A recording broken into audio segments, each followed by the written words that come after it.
If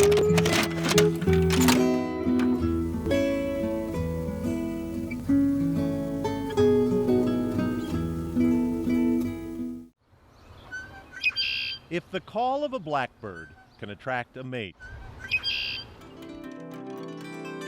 then who says Al and Betty Erickson can't lure in an angel? I don't know if they got harps up there or not. Sure they have. I'll find out. Someday.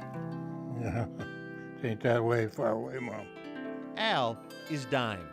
Inside the brain of the retired gas station owner rests a malignant tumor. It's fooling.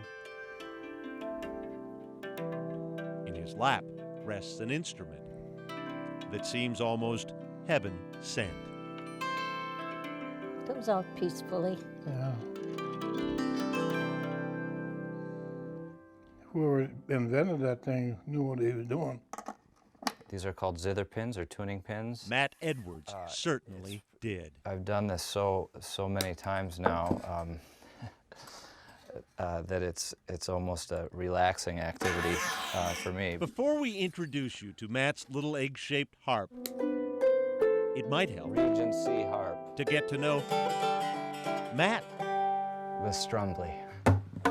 At Music Makers in Stillwater, It's called a cajon. Matt's the guy who comes up with the musical instruments. My coworkers are done listening to me pound on these drums, but I'm not quite done playing them, I guess.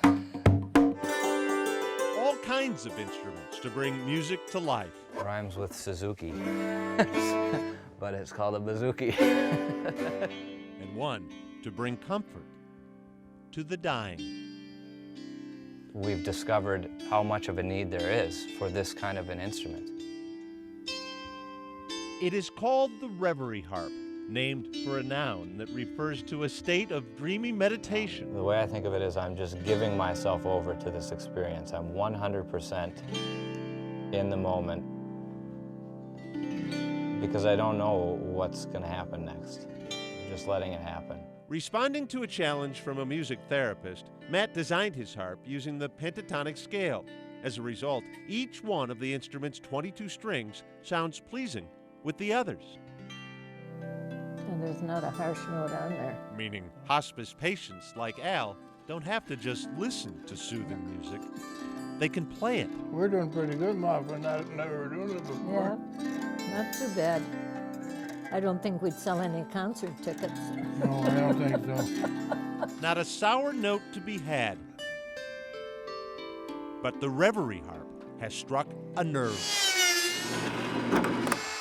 3 years after carpenter Gary Brand This would be the cherry back. first put cherry wood on mahogany, he's turned out hundreds of the harps, outselling all the other instruments combined.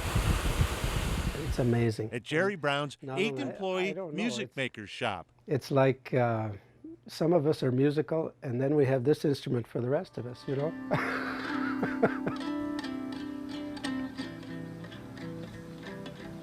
In hospice care for congestive heart failure, Makes a pretty sound.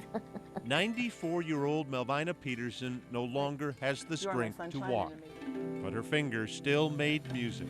That's right. When the musician at Rice Hospice Yeah, it's beautiful. stopped by with a harp. You can leave it. I mean, you can leave it here. Oh, I can leave. Okay. We could tell you Donna Jo Kopitsky Hours is of a big entertainment. believer in the Reverie Harp's therapeutic benefits. Or just show you the picture of the day she came to Music Makers and bought 16 of them. People who are very ill are still able to make some meaningful music with the harp. Maybe that didn't seem like anything to you, but it kind of seemed like to me. We have people telling us stories about patients that have, almost, no mobility in their upper arm, and yet they put, say, a spatula in their hand, and they can figure out a way to make some music. You are my sunshine. Our mother's heartbeats provided the rhythm at the beginning of our lives. The other night, The other night, dear. Melvina Peterson is approaching the end of hers, serenading angels. Please don't take my sunshine away. There it's taken.